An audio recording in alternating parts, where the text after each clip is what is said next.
This is really about being free to create what you want your life to look like.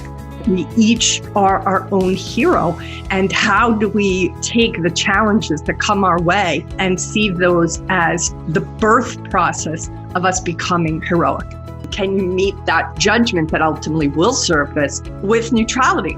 This is the Wall Street Coach Podcast with Kim Ann Curtin. Welcome back to the Wall Street Coach with Kim Ann Curtin and Lucas Peterson. So good to be back, guys. I'm going to try to record 2 of these a month. So I'm excited to be here again with my sidekick, Lucas. And we're going to talk a little bit of everything today.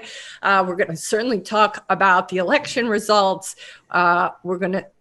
Lucas comes armed with some information about how the markets have done in the past with different presidents over the past 100 years. So that's going to be interesting. I'm very curious to learn more about that. And we're also going to talk about a teacher of mine, Byron Katie, who is the author of a book called Loving What Is. And I'm going to speak to why I think that's a really good book right now. Wherever you sit, red or blue, to consider. It's not a political book. It's a book really about how to cope with the things that may be hard to be with. So we'll talk about that a little bit in this episode and maybe some other things too. We never know what we're going to talk about completely, right, Lucas? Who knows what's going to pop up? But I'm sure there's something.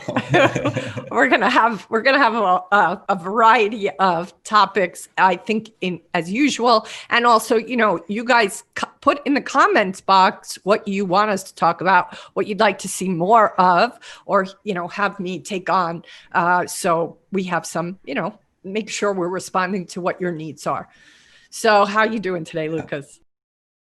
I am doing very well. It was a fun couple. Well, this week in general has been pretty good for as far as trading goes for me. So that it's always congratulations, congratulations. Yeah, but once again, it's the place of neutrality. It's hard not to when it's going well to just be like, oh yeah, it's going well. It's going well. Totally. It's easy to get all caught up in the wins. I think the wins are the probably everybody's favorite part. So.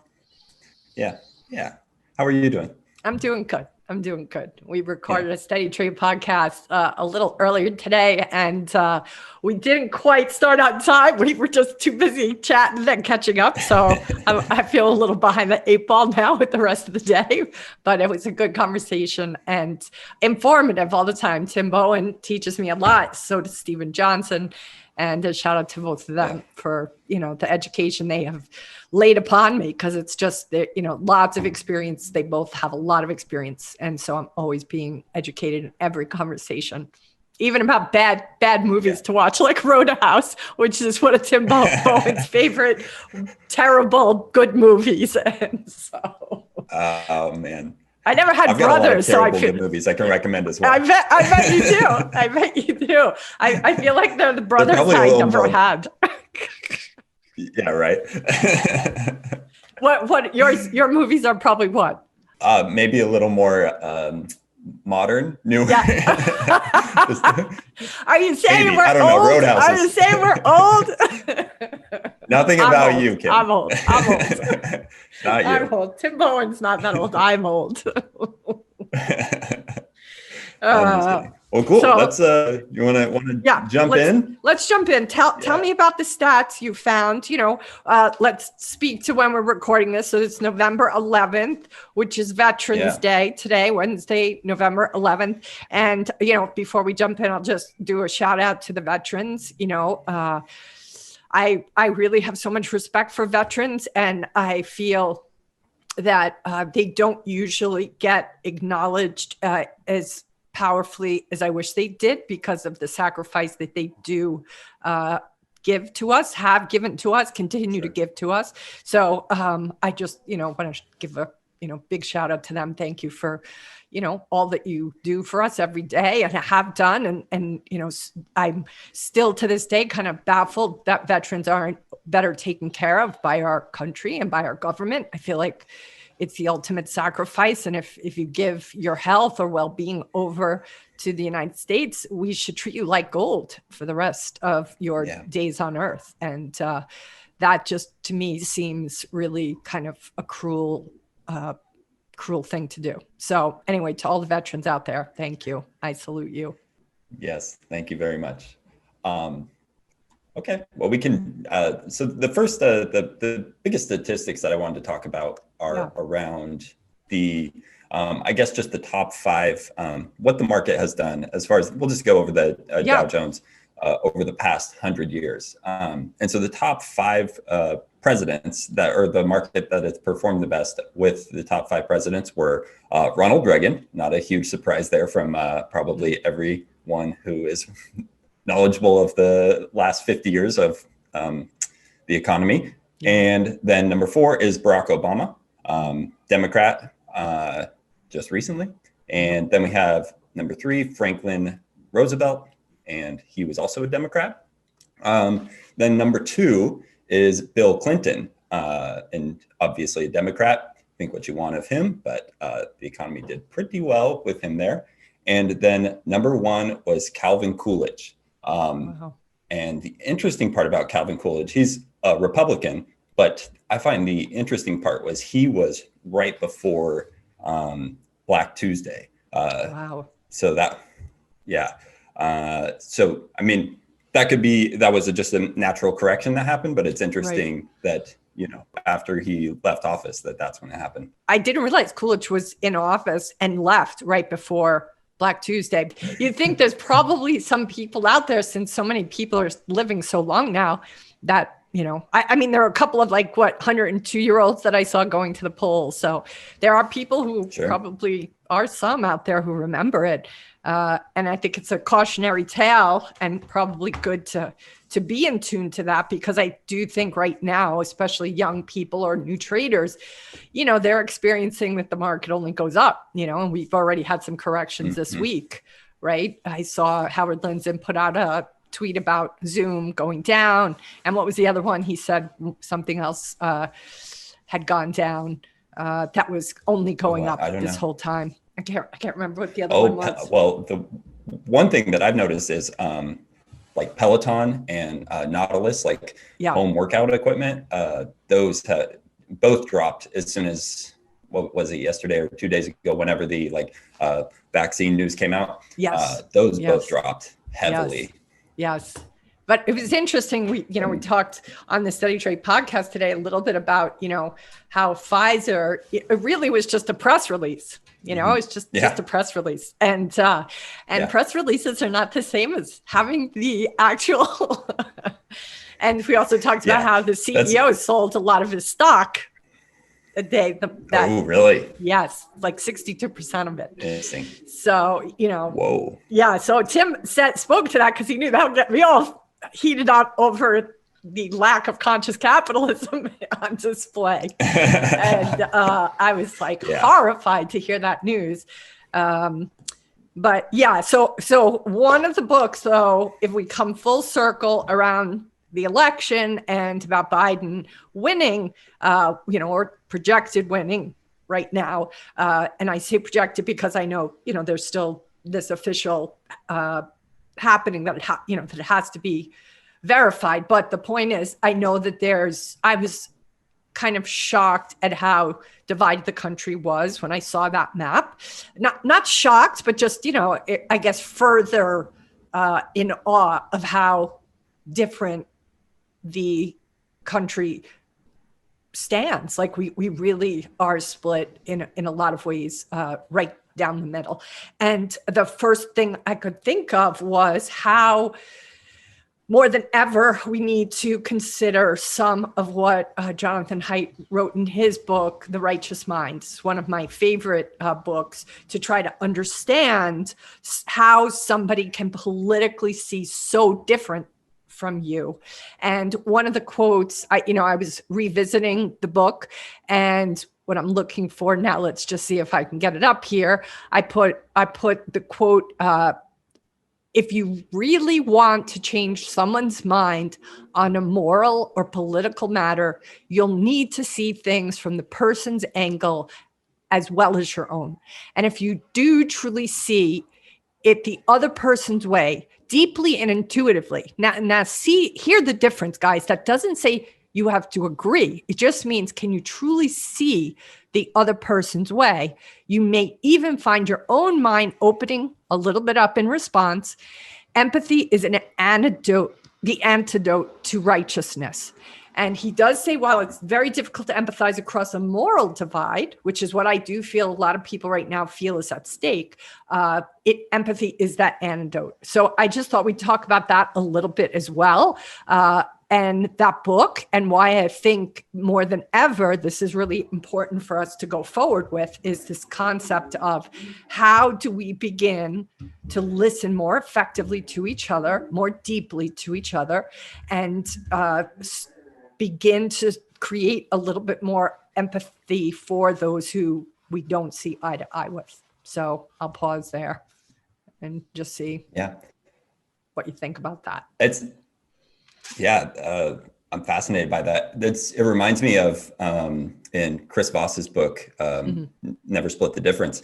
He talks about one of the ways to negotiate is to have, he calls it tactical empathy, but ultimately he later on calls it what it is. And it's just empathy. It's just seeing the world. And he says exactly like you said, just seeing the world how another person sees it. Yeah. And you don't have to agree with it, but just understand it. And maybe it'll help you understand where other people are coming from. Yep. Step into the shoes of that other person. And, I think, The Righteous Mind, the book, is so helpful at being able to see that this is how we're built. Like, regardless of what political perspective you have, each of us are built with a mind that has a tendency to lean towards self-righteousness, like being so sure that our perspective is right? The name of the book is The Righteous Mind, because that is what we all come to the table with. So we each kind of like coming from this place of being so self-righteous in our position. And that's why it keeps us from listening to each other or being able to imagine that perspective. Like, only an idiot would have that perspective. And that's what you ultimately hear on both sides of the aisle in response to some of, what put the blanket statement out there, whatever it is. And the side that doesn't agree with it will be like, that's so stupid. And that's your self-righteousness. That's your way you're built. Your mind is going to go to that default setting. And it takes energy and sustaining energy at that to pull back from that righteousness, even if you are so sure, you have the right perspective. And I think this is such an important lesson, not just for having relationships with people that may see differently than you, but as a trader and as somebody who has to navigate life. Like, you are going to constantly come into contact with either other traders on the other side of your trade. What are they thinking? What is their motive? You have to be in tune to that for you to be able to be really, confident, perhaps, in the position you're taking, and also just in life. I think we have to be really in tune to that. But I think it asks a tremendous amount of energy from us to potentially step into it. So, consider reading that book, The Righteous Mind. It helps you understand at least how you're built. And then it also, I think, helps us understand the way everybody else is built and how we can begin to have, more perhaps patience or tolerance. So kind of. Do you think it can also help with trading around self-righteousness, and when you're entering a trade and questioning whether exactly you're seeing is the reality of it or what you believe you're seeing? Does that make sense? Yeah, totally makes sense. And I think that's part of why the ego can get really in a trader's way, because the trader, if you're coming with the knowledge that your mind has a tendency to want to be right, your ego wants to be right, you can absolutely get all self-righteous with a trade. And you can be like, oh, I know what I'm doing, especially if you're coming off of wins, right? Physiologically, your body's even more primed to be like, I'm the master of the universe here. So absolutely. I think that it's like a caution, be cautious of as soon as you are so sure of yourself. And I know this is a delicate dance between confidence, but confidence isn't the same thing as a false sense of certainty. And I think it's the certainty. As soon as the phrase that keeps coming to me is, when you believe you have the monopoly on truth, tolerance is hardly possible. And that's what I feel we're seeing right now in the discord from both sides. There's a sense of certainty or a monopoly of truth. And I think in trades as well, you can be like, oh, of course it's going to do this. It's like, really? Aren't there possible factors that you have not included in your equation? And being confident is something you do want to get to as a trader, but you never want to fall into that place of certainty. I think that is the place where hubris is born. And that's probably when you're in the most potential danger. Yeah, it's so interesting. I wonder how, I guess you could expand this to just about any business, right? I mean, absolutely. If you're any life, any relationship. Yeah. Sure. Right? We figured it out. we all think we've got it figured out, and our brain wants to think it's figured it out, right? Because it wants the cognitive, it wants to coast. It wants to go into autopilot, doesn't want to have to think, doesn't want to have to recreate the wheel. So it's coming from a place of like, oh, okay, how can I just get to my place of neutrality and homeostasis, right? Well, I can get there by just saying like, oh, of course I'm right. I've got this figured out. I know what I'm doing, and when those things get interrupted, there's that sense of, oh, wait a minute. I don't like the way that feels to not be so certain.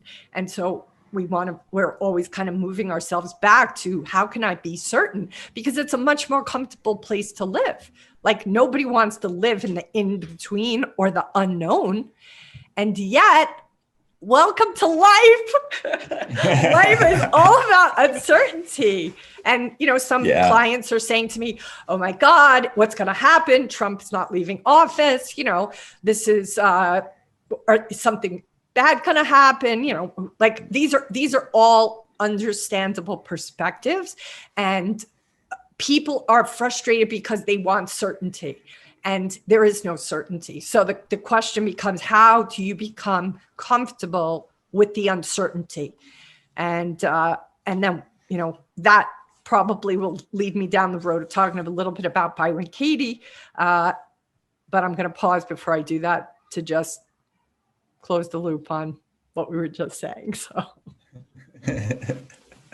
Yeah, we can jump into Byron Katie in a second. I was wondering also, this might be a stretch, but if you think of the like the House and the Senate and the presidency all as kind of questioning each other, that then it does tend to be, and the markets tend to do better, a little bit better when there's a divided government.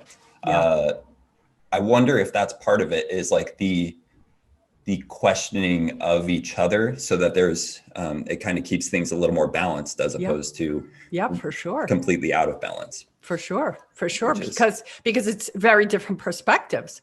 So you have people who have very different perspectives, in Crucial Conversations, which is, a fantastic book, and it's a course, they talk about the shared pool of meaning.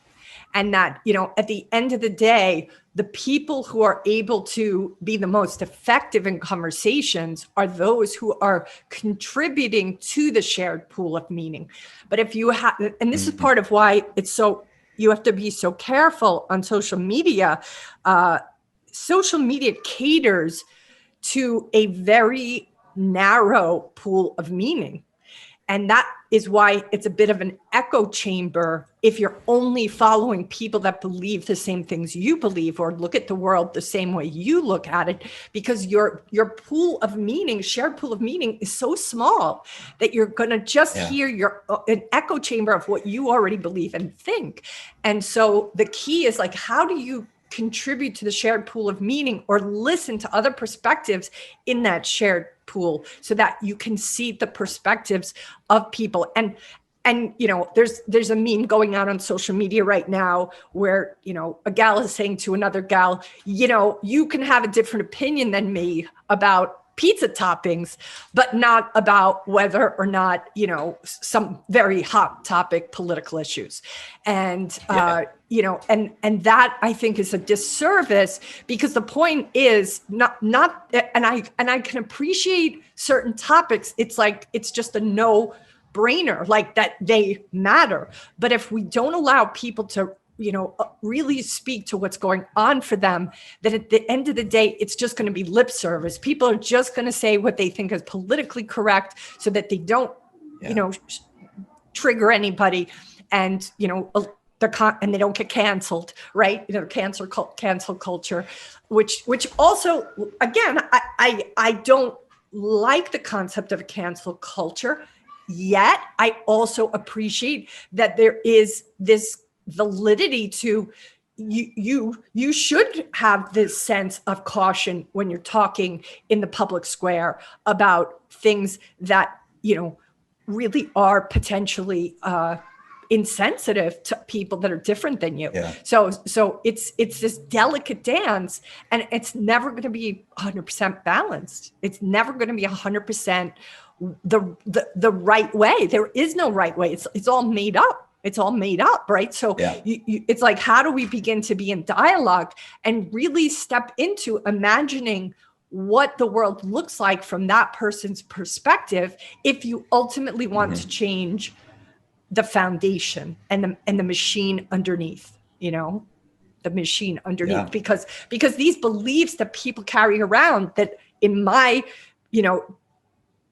deep opinion, are racist or sexist, or put the label on it, at the end of the day, those are coming down generationally. These have been in the bloodline, in the family, and in the family culture and the dynamic for so long that nobody even knows to question it. A story I think I'm going to just quickly reference. This is such, I think, a perfect one to, and I know it sounds crazy that this could explain racism and why it's still here, but I think it really does the job. And I got this story from Landmark Education when I was doing the course. And it was a story of a daughter, like the granddaughter, asks, I guess she asked her mother first. The daughter asked the mother first, why do you always cut the end of the pot roast off before you put it in the pot, Mom? And the mom says, I don't know, but my mother always did it that way. So she calls her mother and she's like, Mom, every time you make a pot roast, you always cut the ends off. So I've been cutting the ends off, and my daughter's asking why, and I'm not sure. And she's like, oh, I don't know, but my mother always did that. So they go back 3 generations. Fortunately for this story, all these generations are still alive, and they're able to call like the great grandmother, and the great grandmother gets the call. We're all realizing we all cut the ends off this pot roast, and none of us are sure why, but grandma says, you used to do that. And the great grandmother says, my pot was too small. That's why she's cutting the ends off.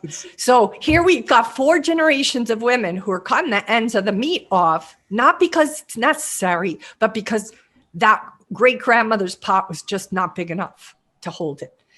And that is what I believe. We don't even question it. Those women had no idea why they were cutting the ends of the pot roast off, because it was just what their mother did. And that's what I guess I want to invite the audience to consider. Are there beliefs, are there perspectives that you are carrying around just because that's the way it was always done in your family, your bloodline, your culture, your religion, your political perspective, persuasion? Like, question things, be curious, ask yourself, is this costly, or is this really serving me and or the greater good of the world around me? That's the way, you start to, and be comfortable enough to come out of certainty, right? There was an Eric Seidel, the gentleman who taught chess to Maria Konnikova in The Biggest Bluff. He has a great quote in there that says, less certainty, more curiosity. And recently the Beyond the Trades interviewed me and they asked me for a quote. And I was really torn between that quote, which I really now is my new favorite quote, or the Rumi quote that I put forward. But I thought, wow, all of us need to practice less certainty, more curiosity, if ever we do in this environment. So that was a long riff, but. But it I think it's so true. And I think one of the hardest parts is questioning ourselves. And I think that takes a lot of practice. Yeah. What you were saying reminded me of Brene Brown, who wrote, Dare to Lead and Daring Greatly. On her podcast I heard a while back, she said something around the idea of finding her blind spots. And whenever she hears an idea and somebody says something, and then she thinks to herself, ooh, that seems too far. She asks herself, why? Like, ooh, why do I think that's too far? Why is that too out there? Wow. And I found that that was really eye-opening for me, because there's so many things that I believe in that, people say things and it's like, yeah, I don't know if we can do that. And then I'm like, but why? Why do I feel that? Yeah, that's brilliant. That's a brilliant way of catching yourself from slipping into the default setting. That's the key. That's the key. Yeah. A friend of mine actually, he joined, and I'm so envious of his courage to do this. He joined a flat earth club because he realized that he had so much judgment about that he and he was like, again, that default setting of like, but it was his experience of like, wow, I believe the earth is round, but can I really explain how I know that's true? Like, and in that kind of conversation with people who are completely convinced the world is flat, like I thought, wow, that is just such a fascinating exercise. He didn't go in there to judge them or anything like that. He went in with curiosity around how his perspective, he didn't really have like he couldn't really defend why the world was round in a way that he felt was as effective as maybe it would be by the time he finished. I don't think he stayed in there for long, but the point is he was like, okay. Good. Yeah, exactly. No, I don't think he stayed there for long. But that is interesting. Like, even if it's something you completely disagree with, to have the curiosity and be open-minded enough to see it, like see both sides of it. Right. Yeah. I think that's an interesting point, as long as you still keep in mind like science. Yeah. Well, that's the key. You do want to keep in mind science and facts, but we both know that science and facts can be twisted around. And I think the key is like how it's used, how it's presented. And this is also part of, I think, the cultural indoctrination of how schools have been built. One of a very influential book for me was a book by Seth Godin called Lynchpin, Are You Indispensable? And in that book, he talks about that the public school system was really created in service to being feeding the Industrial Revolution with employees, that the employees working on the farms, right, that they moving around, thinking for themselves. Now they're in a factory. It's not going so well. The gin carts, right? He said there were gin carts that went up and down the factory aisles to keep everybody low-grade inebriated because they were losing their minds doing repetitive tasks indoors all day. So that the concept of keeping everybody in line and just doing the same task over and over again, not thinking for themselves, just surrendering to the authority. That was how the Industrial Revolution got off the ground. And so they thought, okay, we're seeing a decline in workers. How do we make sure we prepare people for this? And so his book talks about the public school system was created. So it was created to create followers, if you will, sheep, factory workers, not leaders, not autonomous beings, right? Even governments over the ages, kingdoms, like all of this was built because people ultimately, they wanted to keep us down. They wanted to tell us what to do. And either the church make us beholden, oh, we're sinners, that now we're under the authority of the church telling us we're okay or we're not, or the king who says we're okay, we're not. And then this public school system that rewards us for being like everybody else. It's really interesting. But once again, it brings you back to question things, right? question it and question why it's there. And correct. Yeah, that's really interesting. You know, I wonder sometimes the things that, you know, we see on TV when we're children, or like, so there's somebody that as we're having this conversation that's coming to mind that, you know, is probably going to give away my age. But one of my favorite shows on television when I was a little girl was Columbo. I don't know if you've ever seen Columbo because you're so young, Lucas. Did you ever see Columbo? I saw the reruns. You saw the reruns. So that counts. That counts. At least you know who I'm talking about. Yeah, I know who you're talking about. Okay, so Columbo, it was a 1970s television show where the investigator, Peter Falk, he always had a wrinkled raincoat. His hair was a bit messed up. He smoked a cigar. He had one eye that was somewhat crossed. Like he looked like a rumpled suit, you know, like total, his suit was always messy. He sometimes had mustard spills down his raincoat. Like he came across like a bumbling detective, and yet he was a genius. And it was an interesting show because the format was you saw the murderer, who the murderer was at the start, you know, this detective show. You saw who committed the crime right at the beginning.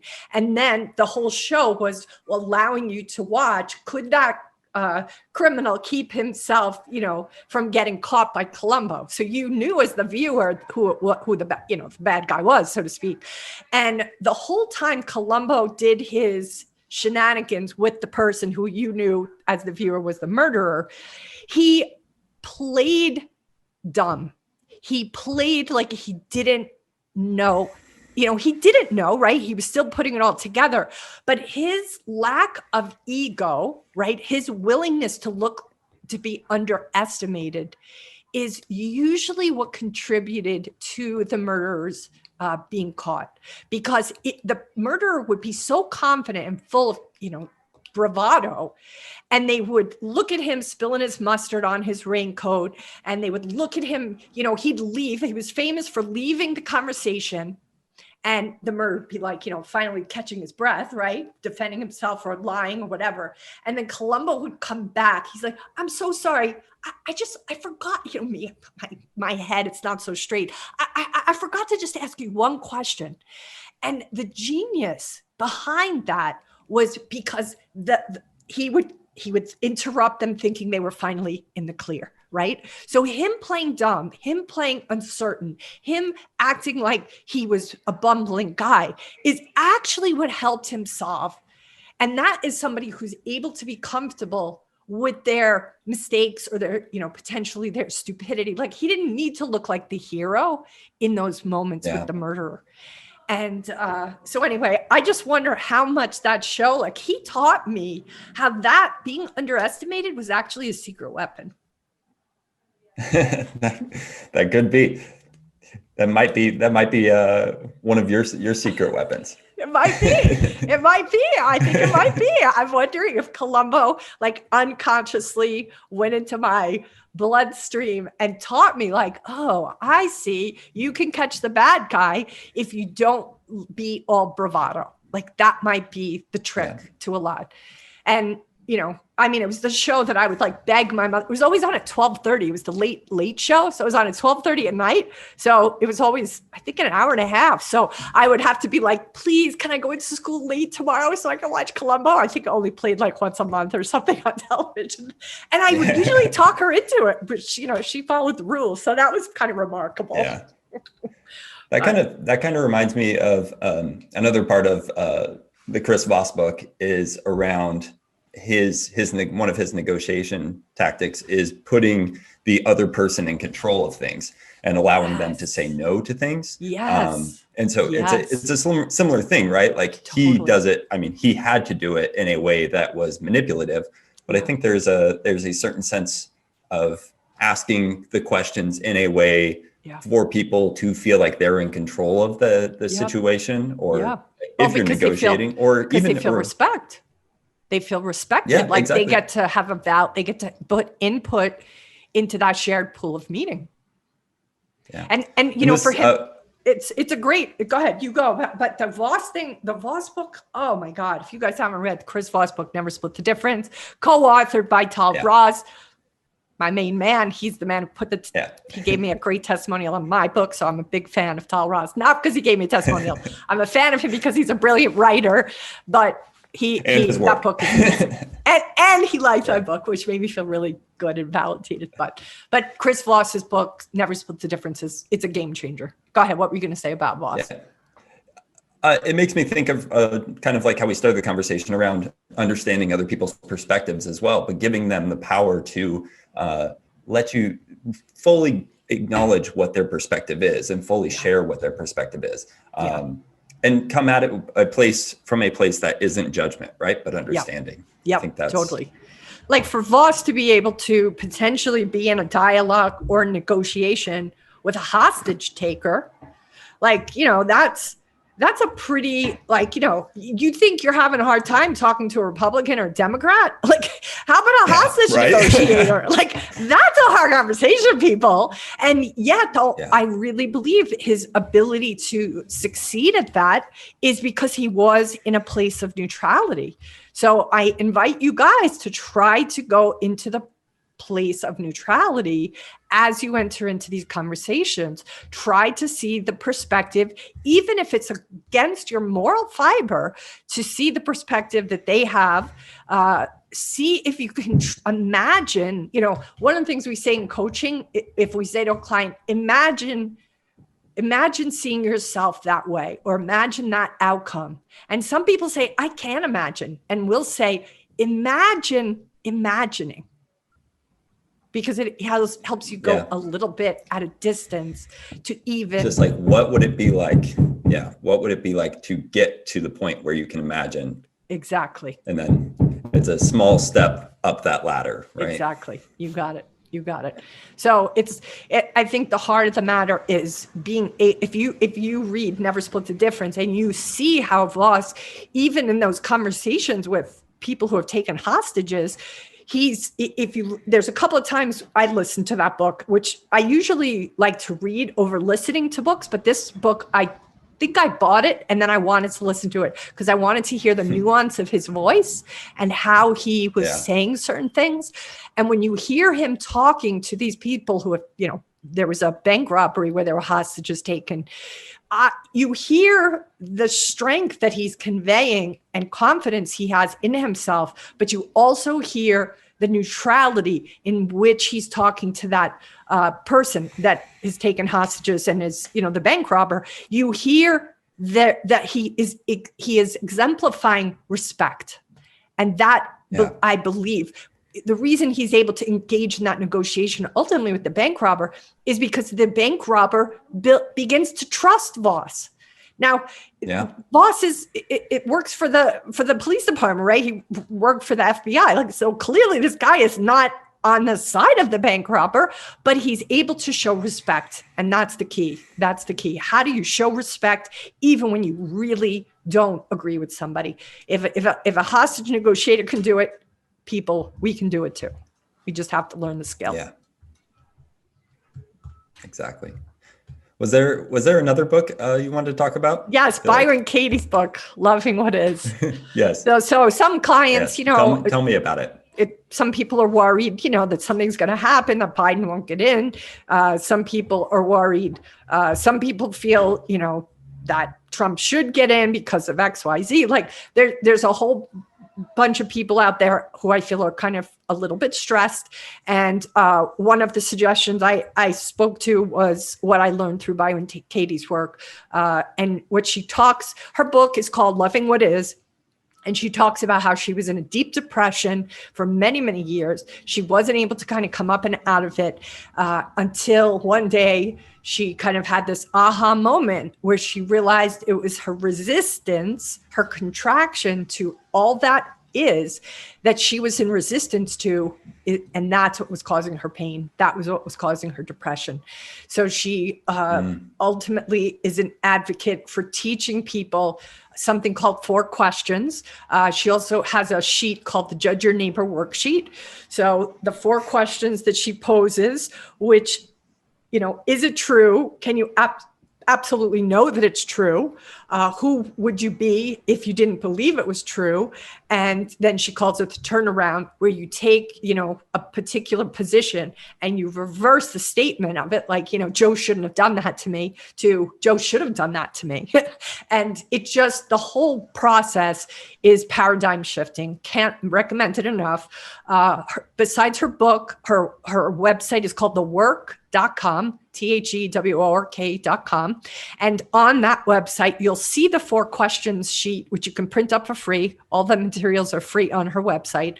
But before you dive into the 4 questions, it's strongly recommended that you do the Judge Your Neighbor worksheet first, which allows you to take one specific perspective that you have and put it down on paper and pull it apart and really be able to see where are your judgments, where is it that you are standing on that specific issue, and helps you pull all of the things that are kind of in the weeds about your being so attached to a perspective.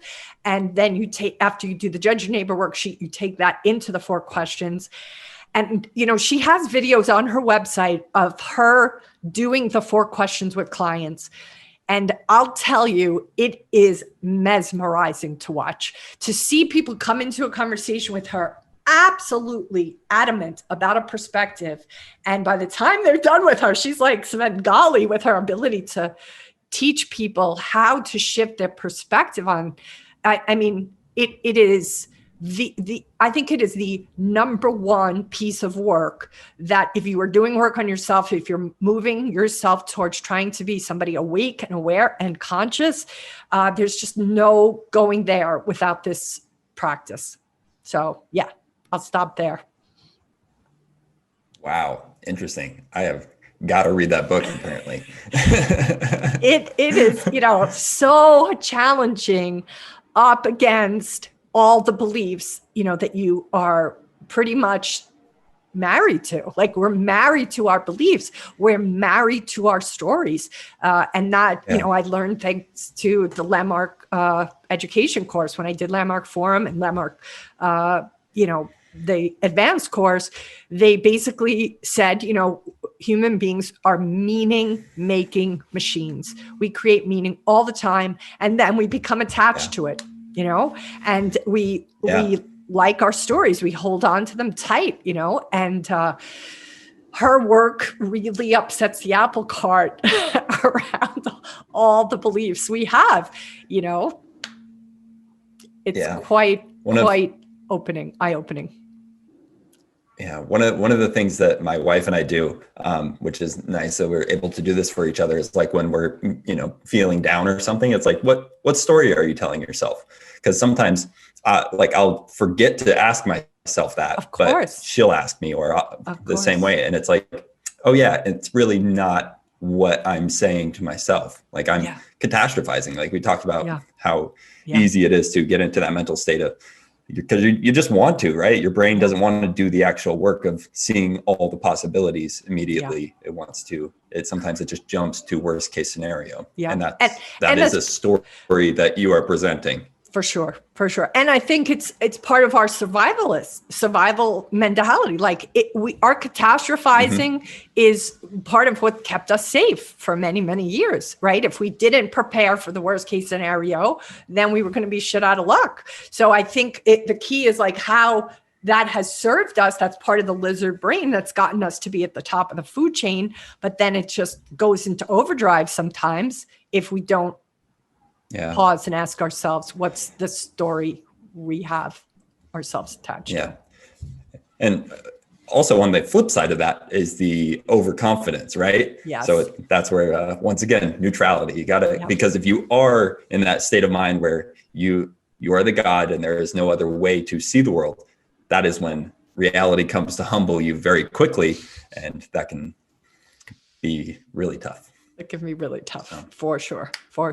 And that's why, I think a lot of these, techniques that I'm an advocate of, and even in my book that I talk about, I call them practices. They're 5 practices. It's not like you get to do it and be done with it. It's something you need to constantly practice. And realize that you're going to practice it well on some days and not practice it so well on others, and to try to find, the phrase too I like to give clients is, when you notice that you're perhaps being triggered, when you notice that you are not in a practice that you would prefer to be utilizing, try to meet that with neutrality and say things like, how fascinating. How fascinating. Yeah. I'm so in judgment over XYZ right now. Isn't that fascinating? Yeah. Look at me, how sure I am of myself.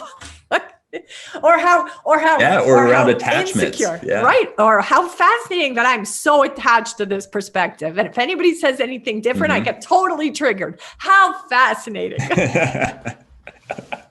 Because I think part of the reason we get so defensive is because we judge ourselves. Like if we catch ourselves feeling like the master of the universe, or we catch ourselves feeling shitty about the decision we made or trade we made, then we pile on and we shame ourselves. And so the key is how can you notice that you're in judgment and not judge the judgment? Quite the paradox. But it's a good question. I think it's so important, right? It's not an oxymoron. It's a paradox. Like you have to, you can get there, but it is, I think everything in our life is a practice. You can, unless you are training to win a gold medal and you win the gold medal, but then what, right? Like you have to have something that you're continually practicing, and like mindfulness is a lifelong practice. Everything is a lifelong practice, in my opinion. Absolutely. If you're on this earth, judgments and opinions will stay. You got it. Yeah. You got it. If you're 6 feet above ground, you've got work to do. And if you're still alive, you got work to do. And the key here is just realizing that it's just about that leveling up by becoming more and more able to not be attached to the results and to be comfortable with what's so. And that's why her book is called Loving What Is. She's not saying loving when so-and-so gets in office. She's saying loving what is right now. And that would be applicable to what could happen between now and, perhaps Biden getting in. Like what could happen tomorrow? Like when the doctor's office calls, like what could happen? None of us know. So how do we learn how to live in that uncertainty and not be in a place of depression or frustration or anger? The only way there is the place of being able to be with what's so and not be attached to it having to be a certain way. The more you feel it has to be a certain way, the more disappointment you're going to bump into, the more pain and suffering and frustration. And it doesn't mean to not have hope, and it doesn't mean to not plan and try to move in the direction that you desire. But, what's that famous John Lennon quote, right? Life, about life happens when you're busy making other plans. Oh, other plans, yeah. Well, you're talking, you reminded me of the Sheryl Crow song lyric. What is it? It's not loving it's not having what you want, it's wanting what you've got. Yes. So now we're just quoting. Sheryl Crow is worth quoting. It's John Lennon and Sheryl Crow. Yeah, that's right. And they both have some good heavy duty lyrics dropping on us for sure. Well, you've got the guitar. Do you play that guitar, by the way? I've been wanting to ask you. Yeah, I play that's my electric guitar. I don't play that one often. On the other wall is my acoustic guitar, and I play that one all the time because that's awesome. the neighbors don't like the electric guitar as much. I imagine they don't. I bet they don't. That's so funny. When I was in high school and college, I didn't care, but now I've grown up. Now you're like, I might want to keep the neighbors from being too mad at me. Yeah, exactly. Smart. You're smart. That's what happens. We get older, we get a little wiser. That's every day I try to get just, maybe 1% wiser. That's good. That's what isn't there a podcast? I think there's a podcast, or there's somebody out there who has something better, something like that. 1%, 1% wiser, 1% I'm sorry, I'm forgetting who you are, but there's somebody I feel like I've met recently whose podcast or Twitter handle is 1% better. And and it's probably a book too, right? Maybe that's where they got it from. It's just that constant gradual improvement, and I don't even want to call it improvement. I would just say 1% of like just becoming more aware and more awake and more, conscious, really. So, so maybe we wrap it up there. I think we've riffed for a long time today. We quoted a lot of books. A lot of books, a lot of music. Talk some politics. We talked some politics. We did talk work some trading in there. We did work some trading in there. Sorry, guys. We didn't talk a lot of trading today. But I think all of this lends itself to trading and lends itself to being able to step into neutrality. Because at the end of the day, I think too, a lot of the times traders are taking all those expectations and desires into their trades. And that's part of why they can't really see it neutrally, because they've got, the fear driving them, or the ego, the greed, driving them. And those are both places that are not allowing them to stay in neutrality. And that is, why it's not going to go well. Yeah. It's also questioning how you trade and what is working for you and why it's working for you and what is not. I mean, some people, go long for a long amount of time and they're doing well at it. And then all of a sudden they're just not. And and so they start going short and it works, or vice versa. And so that's another thing to keep in mind is there's so many ways to make money in the market, and maybe just the way you're doing it right now is not the one that will work for you. So correct. But the more willing you are to not be attached, right? If you're attached to the way you've always done it before, then it's going to be really hard for you to pivot when the market changes, the market environments change. And that's why it's so good to become a practitioner of neutrality, because then you're able to actually shift when it's appropriate. Not because you shift willy-nilly all the time, because you're not clear if your pattern's working, but at some point those patterns will need to shift because the market environment will change. I think it's changing a little bit, at least this week. So how do you pivot or even step away for a period of time? It's really hard if you're not in a place of neutrality. Sometimes that is the best, just to come back at it with a completely clear slate, and you kind of forget for a minute what things are supposed to do or how you did them. You obviously don't forget, but it takes you, that 5 to 10 minutes to get back into your habits. And so you remember how you get to those habits or how you and build new habits around that. You've got it. And you see it fresh. You see it clear without all the prejudice and previous perspectives that you used to look at, or maybe it's even appropriate for you to talk to somebody who has a very different strategy than you do, to just see if you can look at the market through their eyes. Again, it's going to just make you even better in whatever perspective you're going to approach with, but you're understanding, that's how they're looking at it. That potentially opens up new information for you. And that, the Queen's Gambit is, I've just completely binged on that series. Who was it? I've watched, I think, 3 episodes now. Did you? It's so good. Yeah, since you told me about it yesterday. See, it's a very binge-worthy. This is a binge-worthy series. I had 2 friends within days tell me to watch the Queen's Gambit, and I was like, all right. And I was like, oh my God, so deeply in the whole, and part of what is so excellent about it's professional chess player is she is constantly imagining what the other player could do.